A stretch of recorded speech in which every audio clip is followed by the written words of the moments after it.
All around us are people who simply go about their day-to-day business without much notice or fanfare. We're all so busy we might not even give them a second thought. But some of these individuals, like paramedics, are among the first ones we call upon when trouble strikes, stepping out of the background and ready for anything. The days can change from one moment to the next. We do so many different types of calls, whether we're it be a medevac where you're in a helicopter, or you could be doing a transfer off to another community, or it could be a serious highway call, motor vehicle accidents, and then everything in between. There can be all different kinds of calls. Those calls come into the dispatch center right here on Dalhousie Drive, and they come from all over the province except for the Lower Mainland and Vancouver Island. The dispatcher will quickly get units on the road to deal with whatever emergency arises. And the adrenaline is no higher than it is for paramedics out on their first call. When you first start out and you're going for your first few calls, for sure you're nervous. You're nervous about these new skills that you've been given, and you're nervous about the responsibility that you've been given to now you're going to be treating patients and helping them. It can be nerve-wracking, but I think as paramedics gain experience and they see a variety of patients in a variety of settings, then I think your confidence level helps you through that. You kind of going over it in your mind, trying to think to yourself, okay, this is what we're giving the call for, and you're going over in your mind, this is the role that you're going to do, the steps that you're going to take when you get to the call.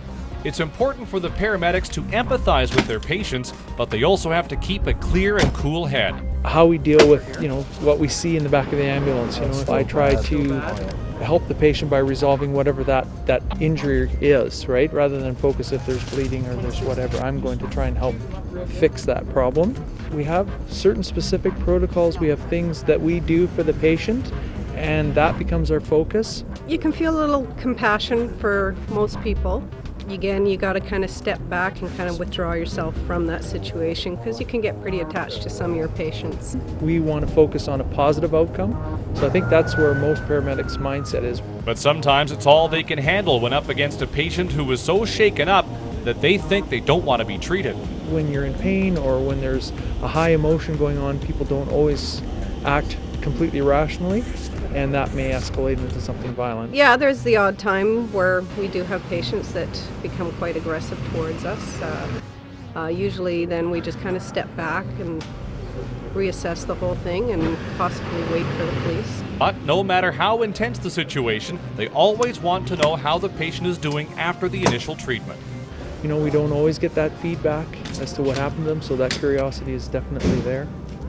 We like to hear positive outcomes for patients that we've had dealings with. It's work they enjoy, and getting a chance to talk about their experiences with like-minded individuals helps them out after what might have been a rigorous day. You can have a great variance of shifts where you do maybe 1 or 2 calls, and then others that you're just running all day, go, go, go. And at the end of the day, you have a choice of either sitting and talking with your partner about how the day went.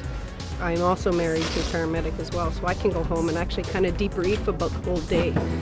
Then they're back at work the very next shift, ready to deal with what might be called just another crisis. I'm Kirk Fraser for Shaw TV.